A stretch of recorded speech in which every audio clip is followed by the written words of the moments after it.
Breast cancer, আমরা social media বা সবেতেই এটা জেনে গেছি যে ব্রেস্ট ক্যান্সার কী, বা ব্রেস্ট ক্যান্সার মেয়েদের লাইফকে কীভাবে হ্যাম্পার করছে।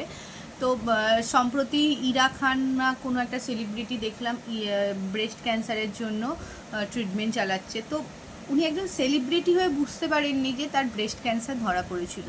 ব্রেস্ট ক্যান্সার কিন্তু যদি আমরা রেগুলার ব্রেস্ট সেলফ এক্সামিনেশন করি তখন কিন্তু প্রথমেই ধরা পড়ে। আর ক্যান্সার এমন একটা জিনিস, যদি আমরা ফার্স্ট স্টেজে ধরা পড়তে পারে তো সেখান থেকে প্রগনোসিস ভীষণ ভালো হয়, অনেক জীবন ভালো থাকে। ক্যান্সার মানেই যে জীবন শেষ সেটা কিন্তু এখন নয়, ক্যান্সার মানে ভালো থাকা যায়। ক্যান্সারকে জয় করে অনেক মানুষ বেঁচে আছে। তো তার জন্য আমাদের কি চাই, রেগুলার একটা অ্যাসেসমেন্ট, যেটাকে বলা হয় ব্রেস্ট সেলফ অ্যাসেসমেন্ট বা ব্রেস্ট সেলফ এক্সামিনেশন।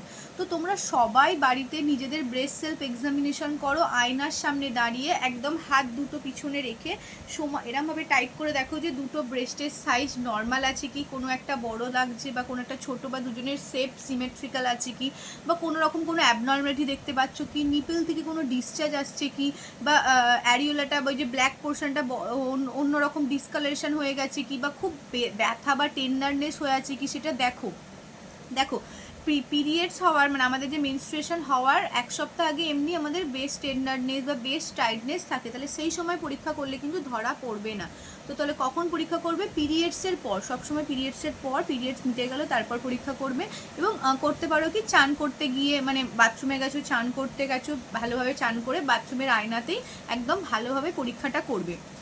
এবং পরীক্ষাটার নিয়মটা কি, তুমি যদি এটা ধরো লেফট সাইড, তুমি লেফট সাইডে যদি করছো তাহলে লেফট সাইডের হাতটা এইভাবে টান দেবে, দিয়ে হাতের এই মানে আঙুল মানে এই হাতটা এইভাবে করবে, দিয়ে একদম পুরো অ্যাক্সিলা থেকে একদম মানে অ্যাক্সিলার নিচ থেকে রোটেট করে প্যালপেট করে দেখবে যে কোনো লাম্প বা নডিউল ফিল করছো কি। সেম প্রসেসে এই দিকেও করবে, একদম প্রেস করে জোরে একদম হাত টাইট থাকবে, এইভাবে প্রেস করে দেখবে যে কোনো নোড বা কোনো মাস লাইক ফিয়েচার পাচ্ছ কি দুটো ব্রেস্টেই, বা কোনো টেন্ডারনেস হয়ে আছে কি, কোনো ব্যথা হয়ে আছে কি, কোনো নিপিল থেকে ডিসচার্জ হচ্ছে কি। এবং এটা কখন করবে, পিরিয়ডসের পরে করবে এবং প্রতি মাসে রেগুলার বেসিসে করবে।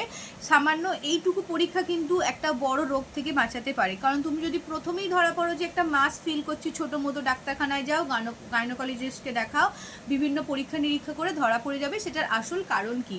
তো আশা করছি এই ছোট্ট টিপসটা তোমাদের লাইফে কাজে লাগবে। তো থ্যাংক ইউ।